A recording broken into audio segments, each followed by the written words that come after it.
Did he also mention to me in the past the corruption related to the DNC server?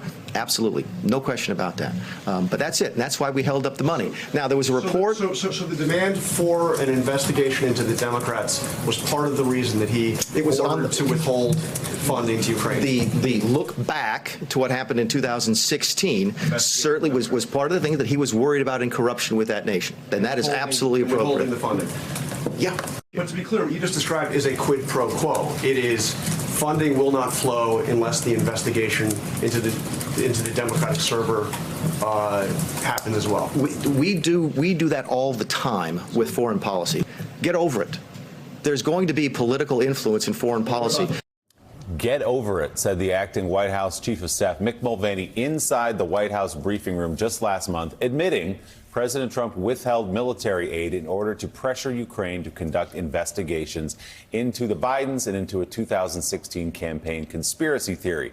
Mulvaney, after hearing from the president, later walked back those televised comments. Well, we learned overnight that the House Intelligence Committee has subpoenaed Mulvaney to appear on Capitol Hill and to testify today, this morning, as part of the impeachment probe. Mulvaney, like several others in the Trump administration, is not expected to show up for that deposition. Let's bring in national political reporter for Axios, Jonathan Swan. Jonathan, good morning. So we just learned about this subpoena last night. How did the Intel Committee decide to drop it so late and ask Mulvaney to appear at 9 o'clock this morning, which he probably will not do? Well, it's not designed to get him in. This is just building a case for adding another article of impeachment around obstruction. And of course, Mick Mulvaney is not the first White House official to refuse to come and testify. We've had his own aide, Rob Blair. We've had the National Security Council lawyers, John Eisenberg and Michael Ellis. We've had John Bolton. So, it's the exceptions that go and testify, like Tim Morrison, over the objections of the White House counsel. They've been very clear about that. So I see this as part of Adam Schiff building an argument, showing the defiance, and then potentially adding another article of impeachment. And what would Mick Mulvaney say when confronted with that videotape? You admitted it on camera. It's not a slip of the tongue. It'd be interesting to hear him under sworn testimony explain what he meant by that comment and then later changing it. I was listening to you earlier this morning, Jonathan, talking about how the White House is feeling about the way the impeachment inquiry is proceeding and what might happen when this, if it gets to the Senate, to those Republican jurors. Listening to them one by one make up new excuses and new distractions for the president's behavior, it doesn't look like Republicans are going to move off their votes in support of the president. They're in you just have to accept reality for what it is. They're in a very strong position, the White House is. Not because of any grand strategy or four-dimensional chess or war rooms or anything like that, but simply because nothing has budged these senators, nothing has moved them. You did a segment earlier on Jeff Sessions, which kind of says it all. Yeah. And honestly, I think the more, we've been talking, who could the 20 be that defy him? Who could the 5 be? I think a scenario that we need to seriously consider is 0.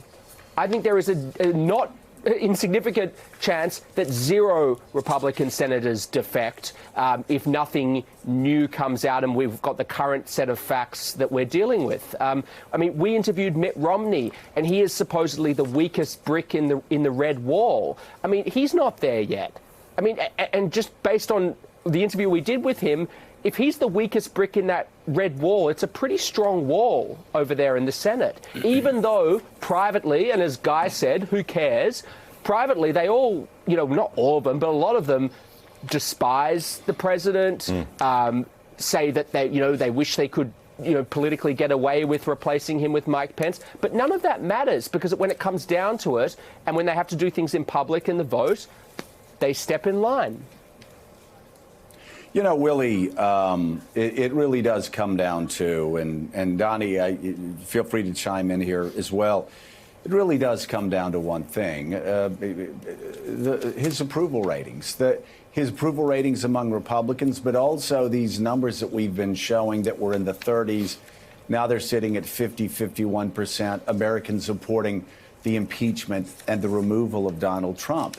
If those numbers go up to 55, 60%, that people, after seeing the public testimony, and I'm certainly not saying it is, I'm just saying this very simple calculation. We can't predict who's going to support him and who's not going to support him. But I think we can say that if at the end of the testimony, 60% of people in Colorado and Maine and Arizona and in some of these states, Nebraska and some of these states where candidates are in hiding, Republican candidates are in hiding, if 60% of the people in those states support impeachment and removal, then of course you'll probably see a crack in that wall. But as long as we're sitting at the numbers we're sitting at here, it's probably not going to happen. No, I don't think so. And as Jonathan says, the stories about senators quietly complaining about the president are getting exhausting and becoming thoroughly eye-rolling. That, Donnie, they say if you took a secret ballot, 35 Republicans would vote for impeachment.